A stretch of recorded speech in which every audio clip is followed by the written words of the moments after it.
Je l'avoue, je suis Edwige, astro-soin. Aujourd'hui, je vais vous parler de la nouvelle lune du 8 avril 2024 et elle sera à 18h22.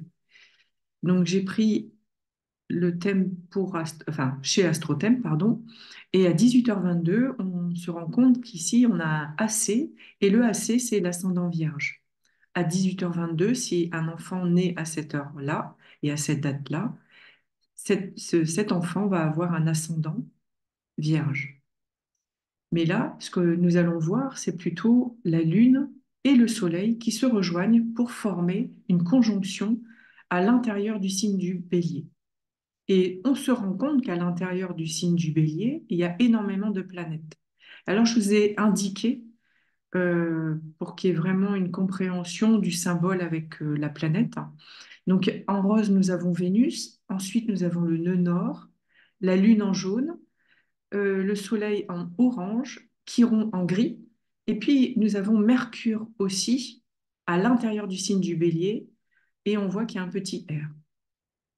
Le Mercure avec le petit R, en fait, c'est rétrograde. Je vous expliquerai après.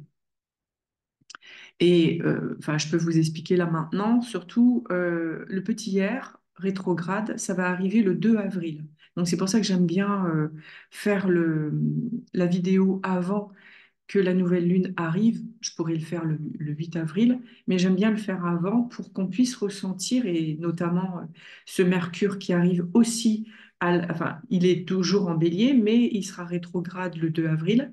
Donc voilà, à l'intérieur de soi, ça va très certainement changer la donne quand vous êtes dans votre ressenti et dans cette empathie au niveau des énergies. Alors aujourd'hui, donc le Soleil et la Lune, on est avec le signe du Bélier. Moi, j'aime bien aussi regarder en face, s'il y a des choses qui sont en opposition en face dans le signe de la Balance. Et on se rend compte qu'à l'intérieur du signe de la Balance, nous avons la Lune noire qui est en Balance et qui, elle, fera une opposition euh, quelque part à Vénus et beaucoup plus loin, qui n'est pas forcément compris à l'intérieur de cette opposition, le nœud nord. Mais là, on a une direction, c'est Vénus opposée à la Lune noire. Donc, je vous en parlerai après. Donc là, qu'est-ce qui peut être au jour d'aujourd'hui avec cette énergie du bélier? Donc on l'a depuis un petit moment, hein, de toute manière, mais là, comme on est avec une conjonction, quelque part, c'est l'énergie yang avec l'énergie yin qui se rassemblent et qui donnent une dynamique dans un nouvel élan, dans une nouvelle initiative, dans un signe de feu. Donc, quelque part, en plus, on se rend compte que cette nouvelle lune fait un carré ici à Pluton. Donc on voit bien et on ressent bien qu'il y a des choses qui doivent se transformer, transmuter. Et quand il y a toutes des choses comme ça qui se bousculent et qui se secouent, en définitif, il faut impérativement, quelque part, rester bien centré au niveau du cœur et être bien dans cet ancrage pour pas être dans cette énergie éclatante quelque part ou explosive qui est le signe du bélier. Je ne dis pas que le bélier est explosif, je dis c'est vraiment l'énergie de feu. Donc on a tous cette énergie de feu à l'intérieur de notre thème parce que vous voyez par exemple cet enfant serait avec un ascendant vierge, et bien à l'intérieur de sa maison 7, lui, cet enfant, aurait cette nouvelle lune à l'intérieur de sa maison 7. Donc je vous invite de prendre votre thème, pareil, et de placer à 18 degrés, 19 degrés le Soleil et la Lune à l'intérieur de votre thème pour voir où est-ce que votre bélier est dans votre thème, pour vous donner cette perspective de quel est ce moyen que j'ai envie d'utiliser pour être dans cet élan, dans cette action, dans cette dynamique, tout en étant dans une certaine tempérance. Parce que quand on sent à l'intérieur de soi, quelque part, une violence, une colère, qui derrière la colère, c'est la tristesse, eh bien, quelque part, il faudrait se poser, se dire qu'est-ce qui me met en colère, un peu comme la dernière fois que je vous expliquais cette pleine lune, justement, qui était en balance et en opposition au bélier, mais là, on est plutôt dans une dynamique de, on va entreprendre quelque chose, mais avant d'entreprendre quelque chose, il est bon de savoir pourquoi on a envie d'aller vers ce chemin-là et parfois qu'est-ce qui pourrait nous mettre dans cette colère. Et c'est pour ça, c'est intéressant parce que on se rend compte que ben, cette nouvelle lune, elle n'est pas toute seule. Il y a le nœud nord, pardon, qui est très proche de cette nouvelle lune, et surtout Chiron, qui vient vraiment en conjonction avec le Soleil et notamment la Lune. Donc on est dans une forme de trio en bélier, donc une puissance en fait, hein, une énergie très volubile, très énergisante. Alors, il se peut, enfin, chacun réagit à sa manière. Il se peut qu'il y a des personnes qui vont être dans cette volonté, ce courage, ce combat de mener un projet, un objectif. Et c'est là qu'on se rend compte que avec cette énergie de combat, bah, il y a la guerre. C'est aller au combat, c'est une énergie ça peut être une énergie très explosive. Et puis d'un autre, ben, les personnes, elles préfèrent se retirer, mais par contre, ça peut agir au niveau du corps physique.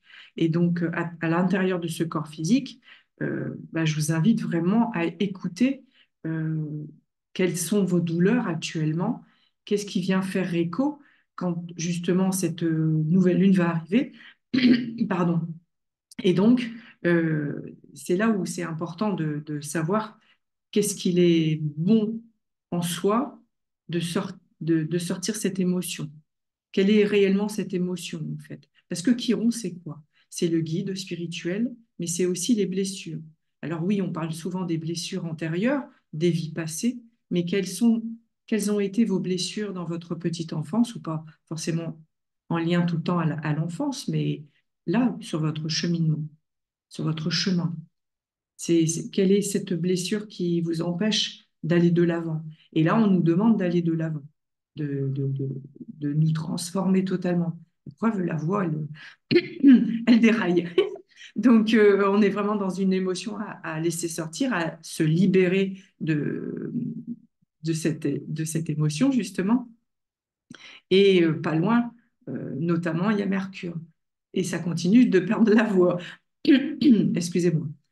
Et comme il y a Mercure, et ben là, je suis vraiment dans l'énergie où Mercure, en fin de compte, arrive le 2 avril en rétrogradation. Donc, ça veut dire que c'est une énergie qui va stagner, une énergie qui va durer jusqu'au 26 avril, où quelque part, euh, c'est on- c'est une énergie de communication, de paroles, de mots à écrire, à dire, à laisser être et à se libérer. Des choses qui n'ont pas été dites pendant cette période, eh bien, l'idéal, c'est de de les, de les écrire et de se dire, bah voilà, à un moment donné, bah, j'aurais envie de transmettre.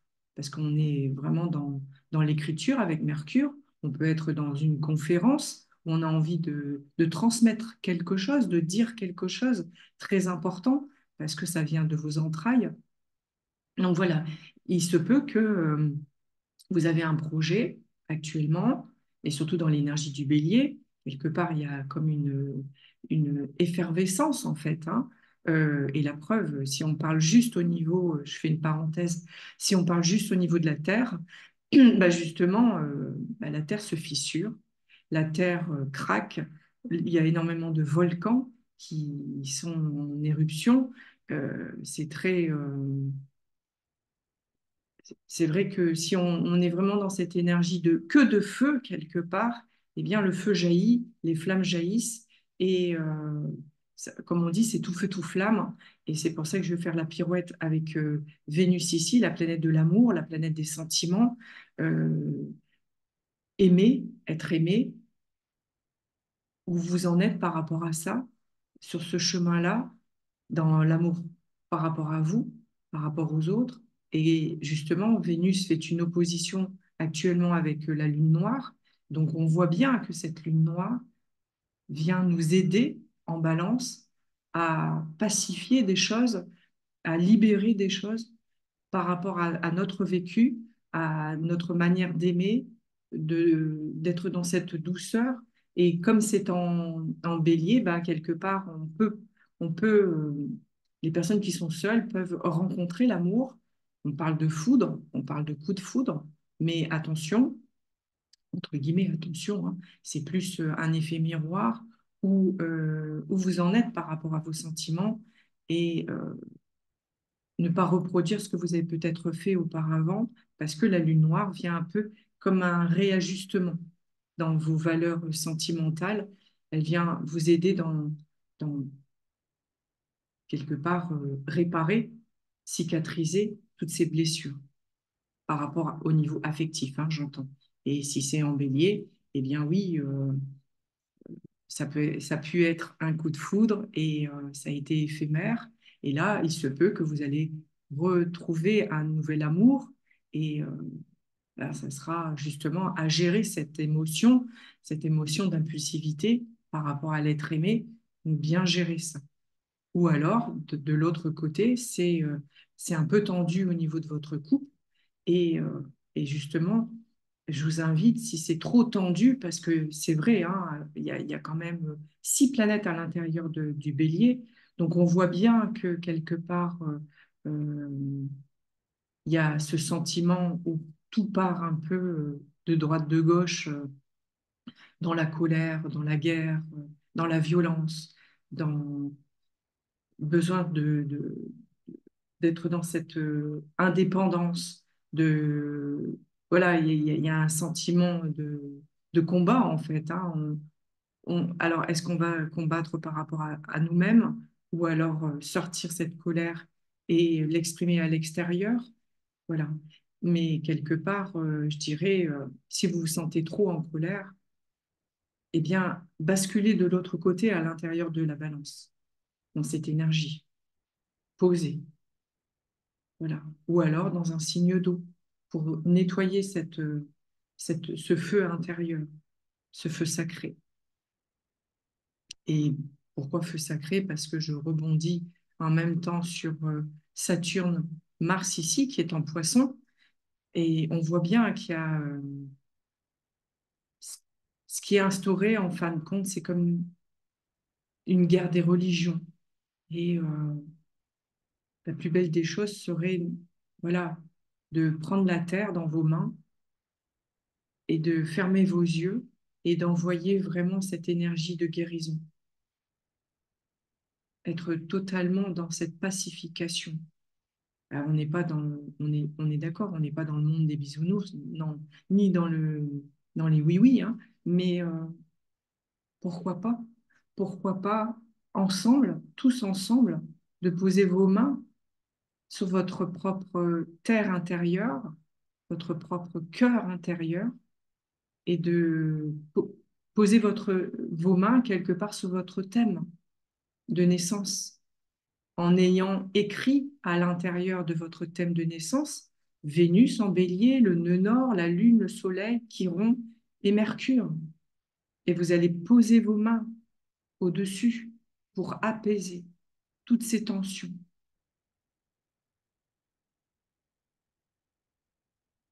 Voilà. Parce que ça peut tellement partir, voilà, demain, quelque part, on pourrait ne plus être là. Eh bien, comment j'aurais été ce jour-là, apaisé, tranquille. Voilà comment je ressens ce bélier intérieur où on est tous béliers, même si on n'est pas né sous le signe du bélier, même si on n'est pas ascendant bélier. On agit comme un bélier dans un secteur bien défini. Mais dans ce secteur bien défini, eh bien, il y aura 6 planètes, plus peut-être des planètes que vous avez déjà en bélier. Donc, je vous invite vraiment à infuser de de la douceur, voilà, de mettre de l'énergie verte, parce que l'énergie du bélier, c'est un peu agressif quand c'est pas mis en lumière, c'est têtu, je fonce dans le tas, entre guillemets, je fonce dans le mur, je veux tout défoncer. Non. Donc si on peut s'entraider et poser nos mains individuellement sur notre thème pour apaiser tout ça, mais qu'est-ce que ça va faire du bien? Essayez et vous pourrez me dire en commentaire. Donc, je fais des soins aussi énergétiques sur vos thèmes de naissance, sur la révolution solaire, sur les lunes noires, enfin toutes les planètes, parce que j'ai élaboré quelque part dans mon site différents soins, parce que je trouvais ça très important de prendre la main sur notre thème, sur notre carte du ciel. Donc, tout en étant dans ce lâcher-prise, parce que on peut agir et réagir en fonction de notre thème, mais on peut apporter du réconfort. Je vous souhaite une très très belle journée. À très bientôt.